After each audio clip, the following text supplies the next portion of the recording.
Hello everyone, welcome to @learn with Karim Singh YouTube channel. कैसे हैं आप सब?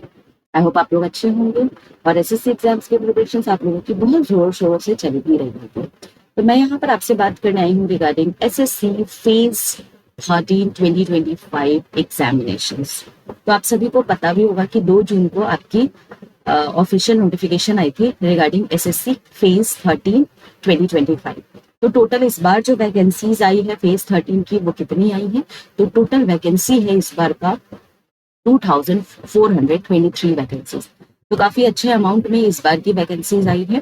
तो यहाँ पर हम पूरी डिटेल में 1 बाय 1 करके इस फेज 13 के बारे में डिस्कशन करेंगे कि कौन कौन से लेवल के पेपर होते हैं, सिलेक्शन प्रोसीजर्स क्या है, कैसे आपको अप्लाई करना है, सारी चीजों के बारे में हम इस वीडियो में देखने वाले हैं। तो चलिए सबसे पहले मैं डेट्स वगैरह की बात कर लेती हूँ कि कब से आपका जो है ऑनलाइन एप्लीकेशंस का डेट ऑफ सबमिशन स्टार्ट होगा। तो देखिए आपका स्टार्ट हो चुका है 2 जून से। 2 जून से लेकर के 23 जून तक आप यहाँ पर ऑनलाइन एप्लीकेशंस को सबमिट कर सकते हैं। लास्ट डेट और time for the receipt of online application क्या है? आपका 23 जून है और आपको अप टू 11 PM तक आपको सारी चीजों को फिल कर देना है। Last date and time for making online fee payment, अगर फी पेमेंट करना है तो उसका लास्ट डेट क्या है? 24 जून आपका लास्ट डेट है। ठीक है। Dates of window for application form correction, अगर जैसे मान लीजिए आपने एप्लीकेशन फॉर्म फिल किया और कुछ करेक्शंस आपको करना है इंक्लूडिंग योर ऑनलाइन पेमेंट, तो उस केस में आपके लिए जो विंडो ओपन होगा वो 28 जून से लेकर के 30 जून के बीच में होगा। तो आपको जो भी करेक्शंस वगैरह करने होंगे, ऑनलाइन पेमेंट्स वगैरह करने होंगे, सारी चीजें आप 28 जून से 30 जून के बीच में कर सकते हैं। डेट्स क्या होगा कंप्यूटर बेस्ड एग्जामिनेशन का? तो देखिए आपको टाइम बहुत कम दे रहा है। आपका एप्लीकेशन 2 जून से स्टार्ट हो रहा है और जो आपका एग्जाम होगा वो 24 जुलाई से लेकर के 4 अगस्त के बीच में होगा। और अगेन ये एक टेंटेटिव डेट है। यहाँ पर आपको टोल फ्री नंबर्स भी प्रोवाइड किए गए हैं, हेल्पलाइन नंबर प्रोवाइड किए गए हैं। अगर आपको एप्लीकेशन फॉर्म फिल करने में डिफिकल्टीज होती है तो यहाँ पर एक नंबर प्रोवाइड किया है, तो आप इस नंबर पे कॉल करके इनसे सारी जानकारी भी ले सकते हैं। तो ये कुछ इंपॉर्टेंट डेट्स हैं जो आपको याद रखना है। जो लोग भी इस बार फेज 13 का पेपर देना चाहते हैं, आप लोग जितनी जल्दी हो सके एप्लीकेशन फॉर्म को फिल कर लीजिए। फिल करने का तरीका ऑनलाइन ही होगा, ऑनलाइन आपको एप्लीकेशन फॉर्म फिल करना है। Now coming to the eligibility criteria, तो देखिए 3 लेवल्स पे यहाँ पर पेपर होते हैं। पहला होता है मैट्रिकुलेशन लेवल, जिन्होंने 10th पास कर रखा है उनके लिए भी फेज 3 में आपके पोस्ट होते हैं। दूसरा है हायर सेकेंडरी लेवल, यानी कि 10+2 जिन लोगों ने कर रखा है उनके लिए भी है यहाँ पर अलग पोस्ट है। ग्रेजुएशन एंड अबव लेवल वाले, यानी कि बैचलर्स है किसी भी स्ट्रीम में, तो उस केस में भी आप यहाँ पर एग्जाम्स के लिए अप्लाई कर सकते हो। तो आप देख सकते हो लेवल बाय लेवल यहाँ पर आपको पोस्ट प्रोवाइड किया हुआ है एंड उसके हिसाब से आपको एग्जाम्स देने हैं। ठीक है। तो 3 लेवल के सिलेक्शन पोस्ट होंगे, matriculation, higher secondary level and graduation and above level. Minimum और मैक्सिमम एज की बात कर लेते हैं, क्योंकि सबसे पहले तो दिमाग में यही आता है कि क्या हमारा एज बचा हुआ है, मेरे पास एज है इस फेज 13 के फॉर्म को फिल करने के लिए। तो देखिए जनरल कैटेगरी का मैं बता रही हूँ आपको, 18 मिनिमम से लेकर के 30 साल तक का है। तो काफी अच्छा एज लिमिट है यहाँ पर, मैक्सिमम 30 साल तक है। तो डेफिनेटली आप इसको फिल कर सकते हो। और एज लिमिट आपको दे रखी थी वेबसाइट पे एज ऑन 1 अगस्त 2025। ठीक है। तो ये आपका एज लिमिट है ना। बाकी के भी एज रिलैक्सेशन को हम देख लेते हैं। तो अगर SC ST है तो जो भी जनरल कैटेगरी में है उसमें 5 साल और ऐड कर लो, OBC है तो 3 साल और ऐड कर ले, PWBD है तो 10 साल और ऐड कर ले। PWBD, OBC, PWBD, SC ST, तो सब में आपके यहाँ पर एज रिलैक्सेशन प्रोवाइड किए हुए हैं। एक्स सर्विसमैन है आप तो आपका यहाँ पर एज रिलैक्सेशन प्रोवाइड किया हुआ है।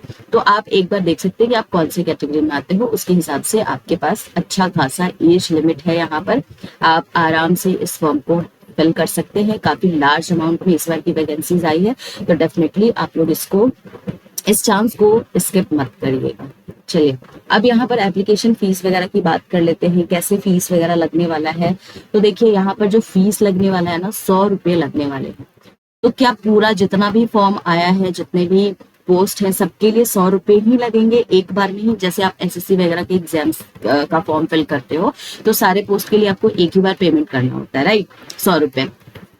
लेकिन यहाँ पर क्या हमको सारे पोस्ट के लिए बस 100 रुपए ही देने हैं? तो नहीं, क्लियर लिखा हुआ है यहाँ पर कि जो भी कैंडिडेट्स यहाँ पर फॉर्म को फिल करेंगे, fee should be paid separately for each category of the post. तो जिस भी पोस्ट के लिए आप अप्लाई कर रहे हो, हर पोस्ट के लिए आपको फीस देने पड़ेंगे। ये एसएससी ने खुद डिक्लेयर किया है इस चीज को। फी आप कैसे पे करोगे? ऑनलाइन मोड में through Bhim UPI, net banking, बाकी आपको और भी डेबिट कार्ड वगैरह के ऑप्शंस दिए हुए हैं, तो आप ऑनलाइन ही फी पे करोगे। जो वुमेन्स हैं एंड द कैंडिडेट्स जो बिलोंग करते हैं SC ST से, और आपके जो PWBD वाले हैं, एक्स सर्विसमैन हैं, उनको कोई भी फी देने की जरूरत नहीं है। तो ये लोग खुश हो जाए क्योंकि उनको 1 रुपए भी नहीं लगने वाले हैं। अपार्ट फ्रॉम दैट, जितने भी कैंडिडेट्स हैं जो अप्लाई कर रहे हैं, उनको यहाँ पर पर पोस्ट 100 रुपीज चार्जेस लगने वाले हैं। ठीक है, आपका जो फी पे करोगे तो आपको 24 जून तक कर देना है।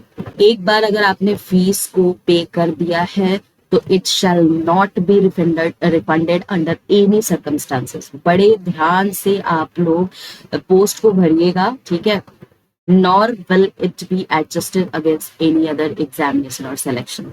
तो जब पेमेंट वगैरह कर रहे हैं, फॉर्म फिल कर रहे हैं, थोड़ा ध्यान से फॉर्म को फिल करिएगा, क्योंकि ये एडजस्ट भी नहीं होने वाला है, रिफंड भी आपको नहीं मिलने वाला है। अगर आपने कैंसिलेशन किया है पोस्ट का, तो जो भी फी आपने पे किया है अगेंस्ट दैट पर्टिकुलर पोस्ट, वो भी रिफंड नहीं किया जाएगा। तो बड़े सोच समझ के आप लोग चीजों को देखिएगा। अगेन मैं बार बार आपको बोल रही हूँ कि जब भी आप पेमेंट्स वगैरह करें, थोड़ा सा ध्यान रखिए यहाँ पे। नाउ, जो करेक्शंस के लिए आपके विंडोज ओपन होने वाले हैं, जैसे मान लीजिए आपने फॉर्म फिल किया और आपको लग रहा है आपने थोड़े बहुत एरर कर दिए, आपको करेक्शंस की रिक्वायरमेंट है, तो 28 जून से लेकर के 30 जून के बीच में आपका ये विंडो ओपन होएगा, तो आप करेक्शंस कर सकते हो। अगेन कमीशन ने लिवाई किया है एक यूनिफॉर्म चार्जेस। अगर करेक्शन कर रहे हो तो अगेन आपको 200 रुपए देने पड़ेंगे for making the correction and resubmitting the modified corrected application for the first time. तो पहली बार अगर आप करेक्शन कर रहे हो तो 200 रुपए चार्ज लिए जाएंगे सभी से, एंड बाद में दोबारा अगर आपको लगता है कि नहीं, मुझसे फर्स्ट टाइम में फिर से गलती हो गई है, दोबारा आप करेक्शंस कर रहे हो, तो 500 रुपए लगने वाले हैं फॉर द सेकेंड टाइम।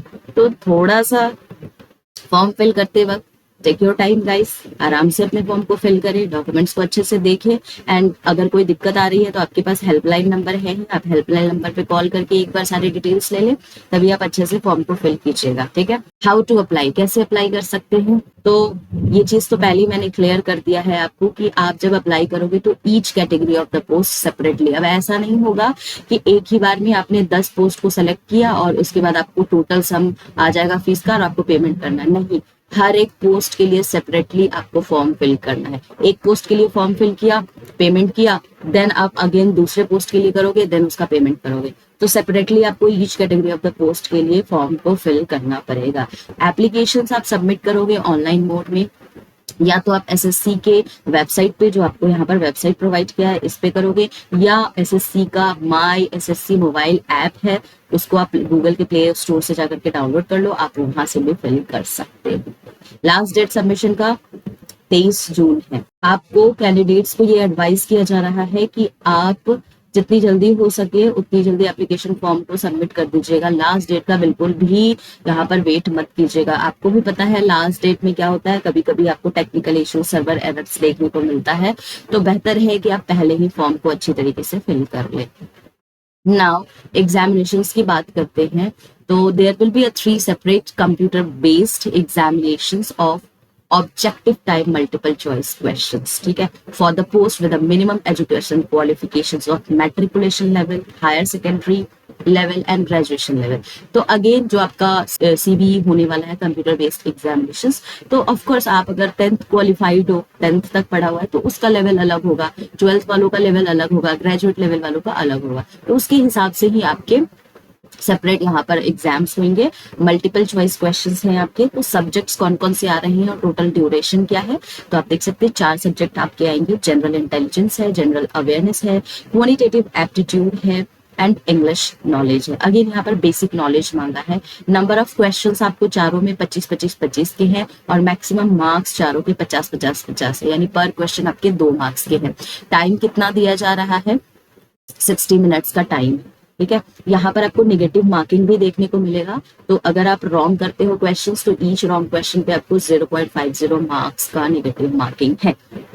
इस चीज को आप लोग ध्यान रखिएगा। जो आपका कंप्यूटर बेस्ड एग्जामिनेशन होने वाला है वो हिंदी और इंग्लिश मोड में ही होने वाला है। तो जो हिंदी मीडियम वाले हैं वो हिंदी को चूज करेंगे, जो इंग्लिश मीडियम वाले हैं वो इंग्लिश को चूज करेंगे। तो दो ही लैंग्वेज यहाँ पर प्रेफर्ड है। तो आप इसके हिसाब से एग्जाम्स की प्रिपरेशन कर सकते हैं। अगेन बहुत ही टफ पेपर नहीं होता है, आप देख सकते हैं। और बहुत ही बेसिक चीजें, जैसे आप देखो क्वांटिटेटिव एप्टीट्यूड में बेसिक अरिथमेटिक स्किल्स पूछ रहा है। तो जो लोग एसएससी के एग्जाम्स की प्रिपरेशंस कर रहे हैं, आप आसानी से इस एग्जाम्स की प्रिपरेशंस करके एग्जाम्स को दे सकते हैं। नाउ इसका सिलेक्शन प्रोसेस पे आते हैं कि किस तरीके से सिलेक्शन प्रोसेस किया जाता है। तो देखिए सबसे पहले आपका टीयर 1 एग्जाम होगा, जो कि आपका कंप्यूटर बेस्ड एग्जामिनेशन होने वाला है। इसके बाद जैसे आपके एग्जाम हो जाएंगे टीयर 1, फिर डॉक्यूमेंट्स को आपको अपलोड करना है। इसके बाद अगर कोई स्किल टेस्ट है तो स्किल टेस्ट आपको देना पड़ेगा एंड देन आपकी फाइनल रिजल्ट्स को डिक्लेयर कर दिया जाएगा। तो सिलेक्शन प्रोसेस भी इसका काफी स्मूथ है, काफी आसान है। दूसरी चीज, यहाँ पर वन टाइम रजिस्ट्रेशन होने वाला है। तो ओटीआर से रिलेटेड आपके एसएससी के आप जब वेबसाइट पे जाओगे, जब आप फेज 13 का आप एक बार डॉक्यूमेंट ओपन करना, वहां पर पूरी डिटेल्स में दिया हुआ है कि आपको किस तरीके से ओटीआर करना है। और अब जब आप अपने फोटोग्राफ्स वगैरह क्लिक करोगे, फोटोज वगैरह अपलोड करोगे, तो किस तरीके का फोटो होना चाहिए, ब्लर नहीं होना चाहिए, और भी बहुत सारे डिटेल्स दी हुई है। तो एक बार आप लोग फॉर्म फिल करने से पहले उस डॉक्यूमेंट को जरूर पढ़िएगा अच्छे से, ठीक है। तो ये आपका सिलेक्शन प्रोसेस है और ये आपकी फेज 13 का एग्जामिनेशन का पूरा डिटेल है। आई होप आप लोगों को चीजें समझ में आई होगी। एक बार आप लोग वेबसाइट पे भी जा करके देखिएगा। इस अपॉर्चुनिटी को स्किप मत कीजिएगा, इस जाइए और इस एग्जाम्स के फॉर्म को फिल कीजिए। All the best guys. तो मिलते हैं हम लोग नेक्स्ट वीडियो में नेक्स्ट अपडेट के साथ। आपको अगर वीडियो पसंद आ रहा है तो आप हमारे चैनल को सब्सक्राइब भी कर सकते हैं। चलिए गाइस, मिलते हैं नेक्स्ट वीडियो में।